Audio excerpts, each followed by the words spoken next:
This is Author to Author, presented by Cornell University Press. This episode, Jeff Friedman, author of the Commander-in-Chief Test, is in conversation with Steve Wagner, the author of Eisenhower for Our Time. Author to Author, presented by Cornell University Press. Hey, I'm Jeff Friedman. I'm an associate professor of government at Dartmouth College. My recent book is called The Commander-in-Chief Test, Public Opinion and the Politics of Image-Making in U.S. Foreign Policy. Briefly, the book examines how voters decide which leaders are fit to be commander-in-chief, and it argues that those debates skew U.S. foreign policy in a direction that's more hawkish than what voters actually want. I'm delighted to be here and talking with Steve about his book today. Thanks, Jeff. I really enjoyed your book as well. My name's Steve Wagner, and I'm professor of history at Missouri Southern State University, which is in Joplin, Missouri. And I'm here to talk about my new book, which is called Eisenhower for Our Time. Not to give too much away, but the primary lesson that I believe we have to learn from Eisenhower for our time is his commitment to the idea of balance. And I go through a number of the major events and crises of the Eisenhower administration and show how he attempted to find balance in his dealing with those issues. Why don't we talk about how Eisenhower might fit into your book's argument? You start pretty much with 1960, and as I was reading your book, I thought that some of the arguments that you make fit really well with Eisenhower, but in some ways he's a different kind of person than the other presidents you talk about. Yeah. One of the reasons I started the book in 1960 is that when Dwight Eisenhower ran for president in 1952 and 1956, he didn't really have to do much to convince Americans that he was fit to be commander-in-chief. I mean, he just had this unparalleled military record and was a war hero. And so it was just sort of obvious that he was qualified to hold that office. And I think starting in 1960 with John F. Kennedy and running all the way up to the present day, you have most major party presidential nominees who lack military experience or just have very, very little in the way of high-level strategic military records to draw on.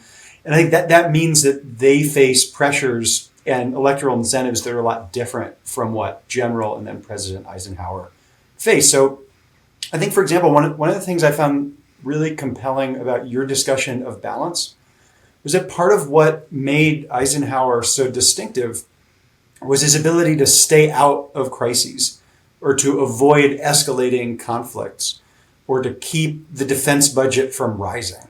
There's just a lot of these accomplishments of his are in the negative realm of things he didn't feel pressured to do. And I think part of the reason he felt less pressured to do those things than subsequent presidents is that when his political rivals attacked him for being complacent or being weak in his response to those crises, those attacks sort of deflected off his personality because he had such a well-established record. And I just don't think that any president or presidential candidate since Eisenhower has been in a position where they have this rock-solid reputational armor that can allow them to disagree with the Pentagon about how much money to spend on the military, or that can allow them to stay out of crises in the Suez or other places around the world. And I think part of the reason why other presidents feel compelled to do that is that they just don't have the reputational bedrock to draw on. I would note, nevertheless, though, that when John F. Kennedy ran for president in 1960, part of his main claim was that the Eisenhower administration had been complacent. And Nixon, who didn't have Eisenhower's record, wasn't able to stand up to that challenge. So even there at the end, I think we saw a lot of those challenges. Just out of curiosity, how does that resonate with your take on why Eisenhower was able to implement balance? Yeah, if I could, before I forget about it, your last point there from the 1960 presidential election, and then I'll circle back, that I've always thought it was interesting that election in some ways hinged on this idea that Eisenhower's penny pinching had put the United States in a weakened position compared to the Soviet Union, that there was this missile gap that needed to be closed. And it wasn't long after Kennedy became president that he realized that there was, in fact, no missile gap. And in some ways, there's not very many examples of me feeling sorry for Vice President Nixon or later President Nixon, but that 1960 debate is one example. He simply couldn't say, we've got these U-2 planes and they're flying missions over the Soviet Union, and we know that there's no missile gap. And it put him in a really tough spot in those debates with President Kennedy. Yeah, and part of in the chapter in which I discussed that campaign in my book, I showed from the archival record that the Kennedy campaign thought really carefully about the political logic of that attack, that as they were gearing up for the national campaign, they were trying out all sorts of issues on which they could potentially critique Eisenhower. For one of them, they talk about Kamoy and Matsu, and Kennedy suggests he would be more dovish and not make as many threats with respect to defending Taiwan. But then that makes it look like he's backing down.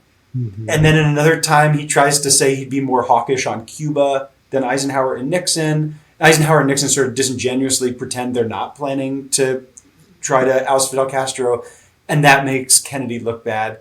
And part of the reason that Kennedy and his advisors landed on defense spending as the main thing they wanted to hammer the Eisenhower administration on is that they felt it allowed them to go on the offensive and make it as though Nixon and Eisenhower looked complacent. I think at one point Kennedy called Eisenhower a bookkeeper who felt that his job was done when the numbers came out even. And part of why I think that's so interesting is that according to Kennedy's own polling, less than a quarter of Americans thought the defense budget was too low. Yeah. It's just like this very clear example where Americans aren't asking for more defense spending. Right. But Kennedy's able to leverage this issue as a way to make himself look tough and vigorous, that he's going to bear any burden to defend the United States, and it makes Nixon look weak. And I think Eisenhower was just a rare guy who could hang in against those attacks for 8 years, but Nixon, his vice president, couldn't. Sure. Yeah, to go back to your original question about what made Eisenhower different, why was he able to avoid that?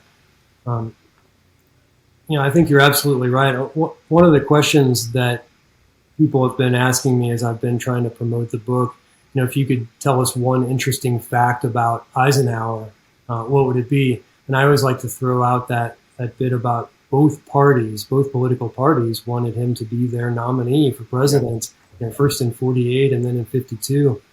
And so he had that going for him. And of course, just no one's going to question whether Eisenhower would make a good commander-in-chief, 5-star general, SACEUR, NATO Supreme Commander. Everybody knew that he was viable commander-in-chief material. And I think that allowed him to maybe not take some of the hawkish positions that somebody trying to prove their worth as a commander-in-chief would have to take. Now, later on in his presidency, he did sort of cave after the Sputnik crisis and allow the defense spending to increase more than he thought was necessary. But he sort of split the difference. He didn't go as far as what many members of Congress wanted to do. Yeah, I thought that was a great chapter in your book. I also thought it was interesting. You had some data up front about how when Eisenhower left office, he actually wasn't that well regarded, at least by historians. I think he was in the bottom third of presidents at the time. And then over time, his reputation just steadily grows to the point where he now almost always ends up in the top 5 or 10 on these historians' lists. And I suspect that's a similar dynamic, just the idea that, as you show, when Eisenhower left office, his critics portrayed him as sort of out of touch and not in command of the details. And I thought your book had a really careful and critical engagement with the Eisenhower revisionism thesis, saying that actually behind the scenes, he was a lot more in command of at least most issues than we think. But even so, at the time, when he left office, it doesn't seem like Americans really appreciated the degree to which he worked to keep that balance that you talk about. But why do you think people missed that at the time? Or rather, what do you think causes the long-term growth in Eisenhower's public standing? Yeah, I love telling that story, and that's why I put that in the introduction, that when Eisenhower was first ranked in those early rankings of his presidency, he was pretty far down, 22nd, I think, and he rises up to about 11th by 1980, and then regularly now number 6 or so. And so I think that's an important part of my argument, since I'm trying to talk about what lesson Eisenhower has for us. It's not just that he was a moderate, it's that he was a moderate and we celebrate him as one of our best presidents for having been a moderate. So there must be something to it, right? It's what people want. Yeah.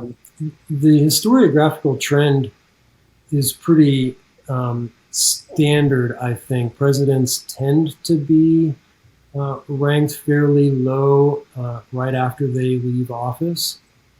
And then as more and more of the archival documents become available, historians get a better idea of what they were up against.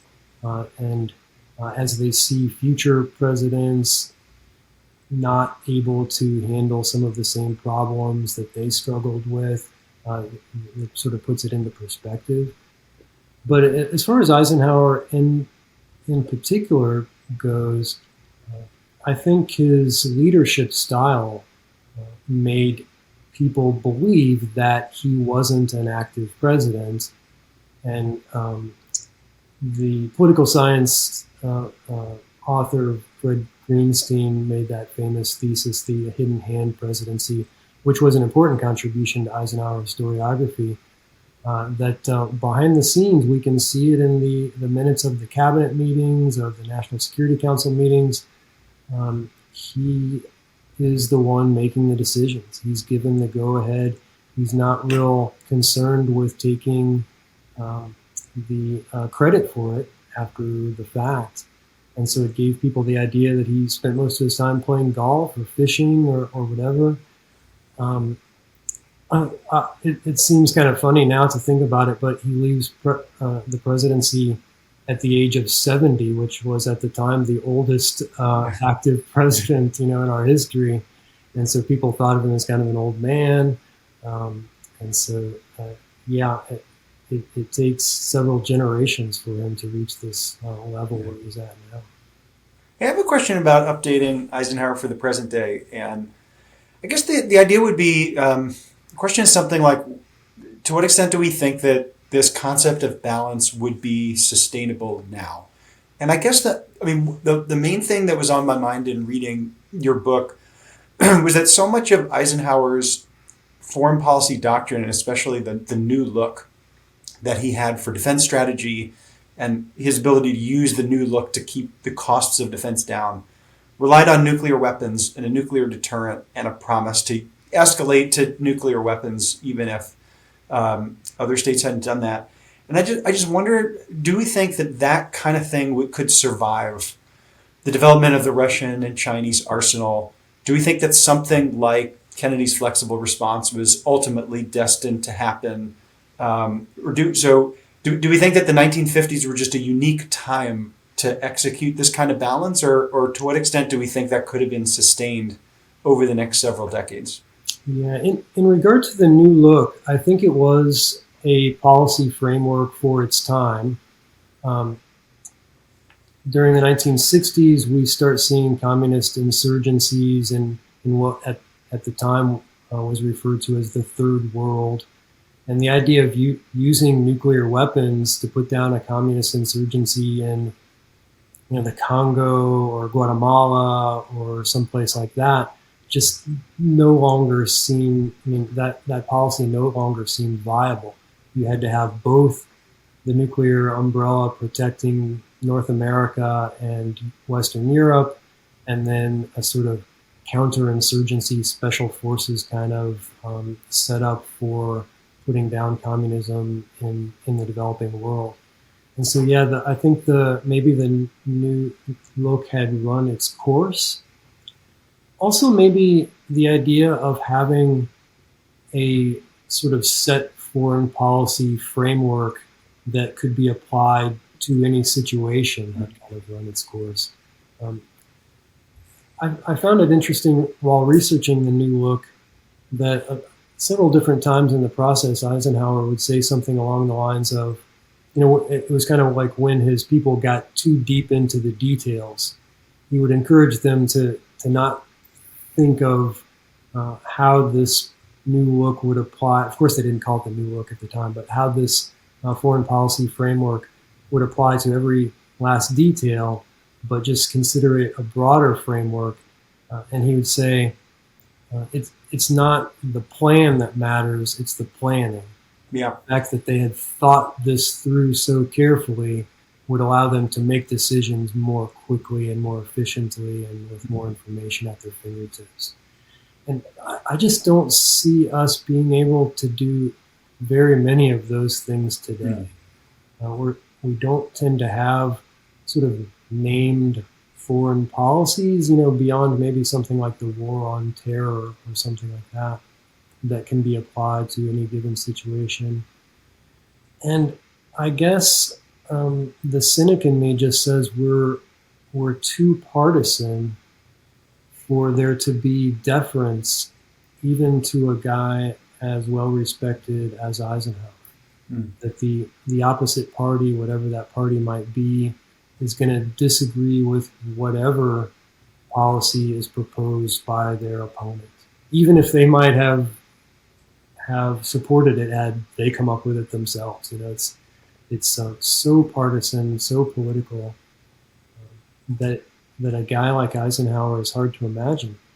What was it back in 2008 when there was some talk about Colin Powell?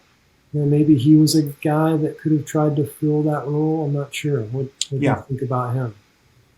Yeah, I do think the idea that Eisenhower was actively courted by Democrats to succeed Truman, and I think there's a story I think you recount in your book where Truman is riding in a car with Eisenhower and says, "If you want to replace me on the Democratic ticket, go ahead." Yeah, he even said that he would serve as vice president under Eisenhower. That's hard to believe. Right. Yeah, inconceivable today. And I also thought another element of your book that seemed like a very different time was Eisenhower's relationship with Congress and the way he's working with both parties in Congress to try to ensure that his foreign policy is sustainable. The chapter on Vietnam is probably the clearest example of that, where he tells his staff, we're not doing this if we can't get congressional buy-in, and then Congress says in order to get our buy-in, you need allies buy-in. And there's this just whole question of how to secure all sorts of stakeholders that, whereas today it seems like presidents have a much more unilateral flavor to what they do.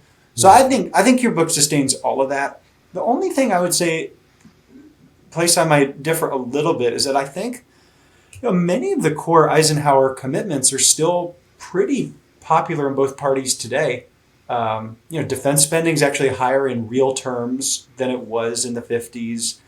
Biden administration's defense budget is higher in real terms than Eisenhower's was. Both parties generally support NATO and have in fact expanded it, whereas I think Eisenhower, you said, thought of U.S. troop commitments to NATO as a temporary emergency measure. Tariffs are less than half as high today as they were under Eisenhower. So I do think that a lot of the core things Eisenhower believed in still get support from both parties, although I think the ability for presidents to do new things without getting checked by their opponents seems very hard to believe. The Iran nuclear deal would be the obvious example of that, where President Obama had this initiative that every Republican member of the Senate just immediately said they weren't going to vote for. And that seems like a pretty far cry from the kind of hand-in-glove working with the legislature you describe in your book. Yeah. The President Trump's lack of commitment to the NATO collective security agreement, I think is a good example of something that you talk about in your book, that you can take a position that's not a popular position, exactly, but it still makes you appear strong, and that you might sort of gradually pull people to that position by restating it. I like that. I think you used the cognitive dissonance example there. That And another example of that might be a lack of support for Ukraine from former President Trump.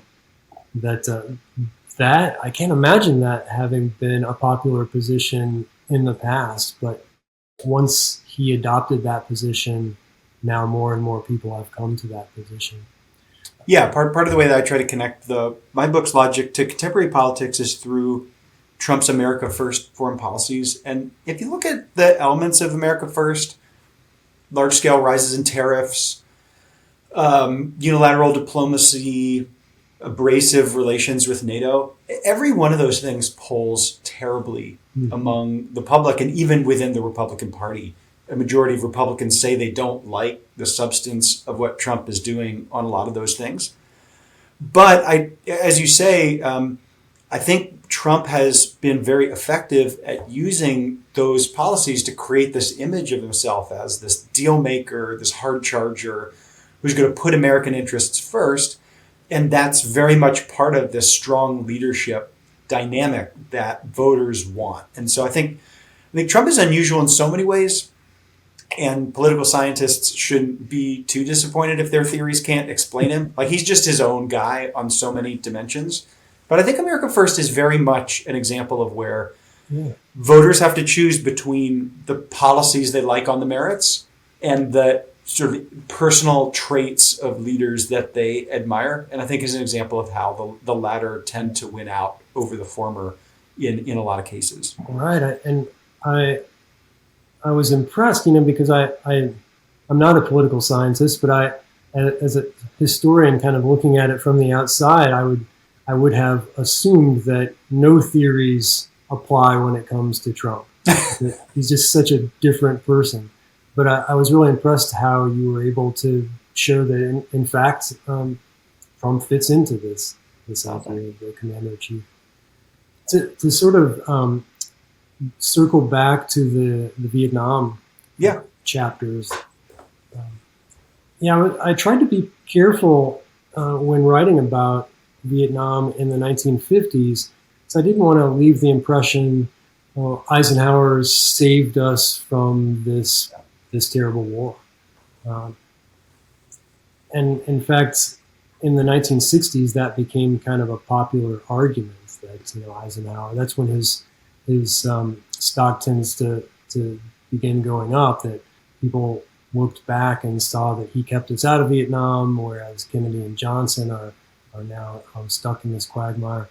But I really tried not to leave the impression that Eisenhower would never have committed. Some people thought, some historians have argued that he purposely set obstacles to U.S. engagement in Vietnam that could never be met. But I don't think that's true. I think that if his demands and Congress's demands had been met, we would have gone. That if he could have gotten, or if Dulles could have gotten Britain and France to commit, if Congress would have said, okay, we probably would have done something, at least some kind of an air raid to try to save DMB and Phu or whatever. Mm-hmm. I thought of George H.W. Bush in the first Gulf War. Went to a fair amount of trouble to get the same kind of commitments that Eisenhower was looking for. He got a UN resolution. He had polls from the American people, which said that they supported it. He got Congress behind it. And so I think you're right about that I guess that goes all the way back to Aristotle and the just war and everything. There's always some conditions that need to be met, and in these cases they're kind of consistent. Yeah, I thought your chapter on Vietnam was great. I think it made me more sympathetic in some ways to later decision makers. So, I mean, in my book, I talk about Johnson escalating the war and then Nixon prolonging it. And particularly for that first period, 1964, 1965, I think the documents show that Johnson felt pressured to go into Vietnam partly to rebut challenges that he was soft on communism, even though most voters were pretty skeptical of overt intervention in Vietnam at the time. So I think that evidence is all consistent with the idea that this pressure to demonstrate leadership strength steers U.S. foreign policy in a hawkish direction. But I thought your book showed that even under Eisenhower, I mean, there seemed to be quite a lot of folks who were trending in that direction. And you had some really vivid quotes from Eisenhower and his team saying they thought Vietnam was even more important than Korea. And certainly Eisenhower was the administration that gave us the domino theory. And it did seem as though that path was more one of continuity rather than change. By contrast, I thought I had the opposite reaction in reading your discussion of the Suez Crisis, which I found to be an interesting parallel to my book's discussion of President Obama and the Libya civil war. In both of those cases, a U.S. president is skeptical of intervening in North Africa and Middle East, and it's really Britain and France that are leading the charge on that. Mm-hmm. And in my book, I talk about how the Obama administration felt enormous pressure not to be left behind in this intervention that Britain and France were trying to lead. Whereas I think in your book, you just documented how Eisenhower wasn't having any of that. And I think that's one of the examples of his success in maintaining foreign policy restraint under conditions where others might not be able to maintain such balance. Right. I think it's one of the few examples during his presidency when he was truly angry at our allies for something that they had done.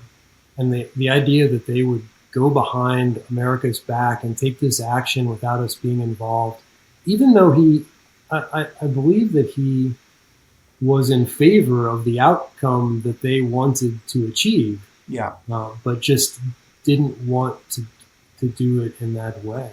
Yeah. And it, it makes me, the Suez Crisis definitely, when I think about how Eisenhower might respond to various foreign policy crises in today's world, it's definitely the Suez Crisis that I think about when I wonder how he might handle the Israeli war against Hamas today. Yeah. Well, let me just throw an open-ended question to you. What do you think if we replaced Biden with Eisenhower, what do you think, or Trump with Eisenhower, what do you think are some of the main things we do differently? What are the ways in which we could feasibly restore balance that we've lost? I think spending, for sure. I think that the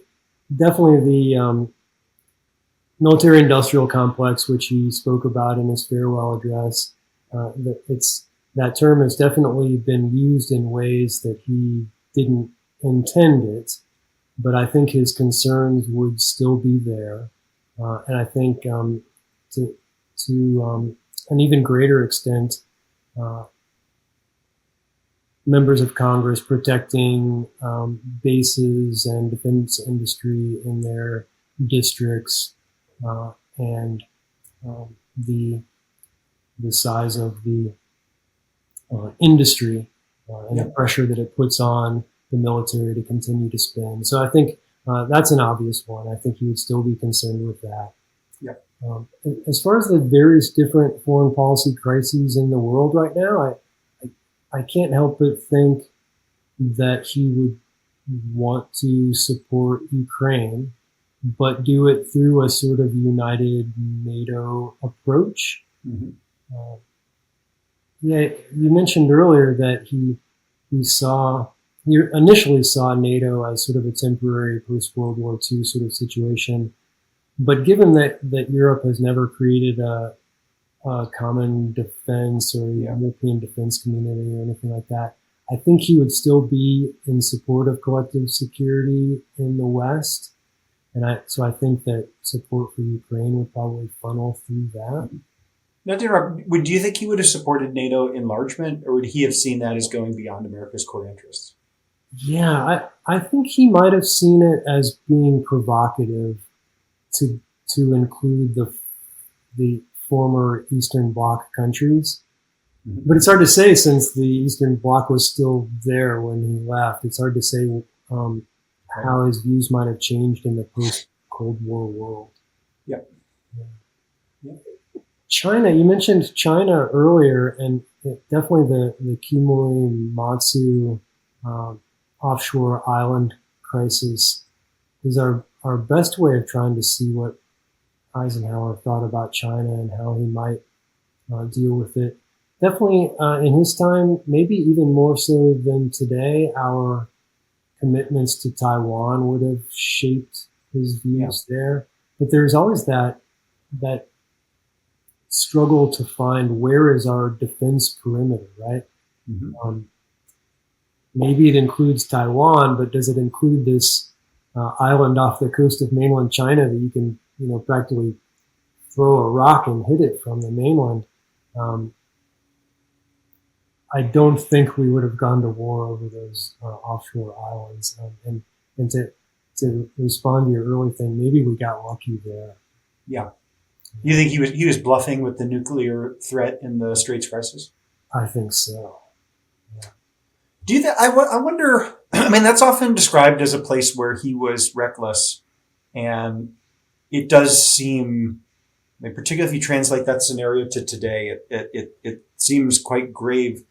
Though I suspect today, now that China is nuclear armed and so much more capable and integrated with the global economy, I suspect he probably wouldn't have made the same threats. And so it's sort of a place where I find it particularly hard to know exactly how we translate his mindset to current policy concerns. Just so much is different, even though the proper nouns are the same. Yeah, the economic aspect of the foreign policy with China is the most important aspect of it today. I studied the history of American foreign policy from professors who were part of that Wisconsin School of Economic Determination as far as American foreign policy, and I'm not sure how he would have gone about dealing with a China that is the China of today. Yeah. I get the sense we're probably nearing the end of our time. I just wonder, as you've been promoting the book and talking to people about it, what are the most interesting reactions you've gotten from your readers or other scholars or anyone else? Yeah, so mainly I've been talking to kind of the general public, or at least academics who aren't historians. Yeah. And so I've been surprised that they're so surprised that Eisenhower is considered one of our great presidents because their knowledge of him is so slim. But when you start talking about, or when I start talking about the need for balance, I just lots of heads bobbing up and down in audiences, and it resonates with people. We really think about how politically divided our country is, but people who show up to a book talk about Eisenhower, they tend to be moderates, like almost 40% of the American public is. And so I think it resonates with them. Yeah. But yeah, I'm sort of surprised at how little people tend to know about Eisenhower and how interested they are in hearing some of these things about him. They hadn't heard that both parties wanted him to run. They see the R next to his name and assume certain things about him, and they're interested to hear that some of those things aren't true. How about you? How have people been reacting to your arguments in the Commander-in-Chief test? Well, one of the interesting things about this project is that the book came out right as we were heading into presidential primaries, and it's quite rare to have an academic book with some kind of timely release like that, and so a lot of the conversations I've been having about how this applies to the current race, a lot of that has to do with understanding Donald Trump. And we talked a bit about that. During the Republican primary, I thought there were all sorts of examples of the book's argument carried out most vividly the way that the top three GOP presidential contenders all endorsed attacking Mexico to deal with the fentanyl issue. It was just a very clear example of a hawkish policy being used to burnish candidates' leadership strength. When President Biden was still in the race, his leadership strength as channeled through the age issue obviously was the centerpiece of concern about him. And now that he's withdrawn from the race, I suspect that Vice President Harris will also struggle to figure out how she can project an image of being a strong commander in chief. So I think part of what I've been thinking a lot about over the last 8 months since the book came out is just all the ways in which you try to grapple with how the book does and doesn't line up with current events. Yeah. And again, it's just a new experience for an academic. So much of what we write is not current, contemporary, or at least immediately applicable to current events like that. So that's been fun, and it's been interesting, and it's a really evergreen subject.